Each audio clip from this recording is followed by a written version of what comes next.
nom sak na te zong in ka tlan tri hau sak na te zong in ka tlan tri ma se hei ka du bernang ma sia hi katan yana tra bere kanun nahi itan kalane kathiam nahi itan kalane kan nay rau le cao lu dung te hi itan kalane lalpa shiat sian le zual che hi kava du e imangai na le kongai na te hi she chiang la nang ka bo san to shiat chian le zual che hi ka va du e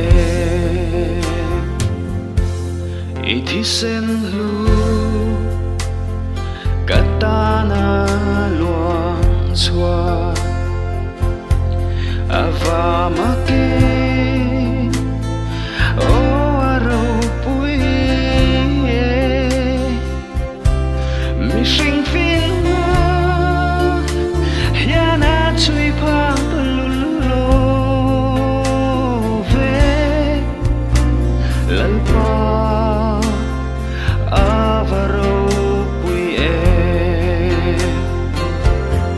shiat sian le zual che hi ka va du e imangai na le kongai na te hi she chiang la nang ka bo san to long che shiat chian le zual che hi ka va du e mi dang te tan dam na a thlen na ma se atan dam na a om lo avamak em imangai na rau pui katan yana sang lua e shiat chian le zual che hi ka va du e imangai na le kongai na te hi she chiang la nang ka bo san to long che shiat chian le zual che hi ka va du e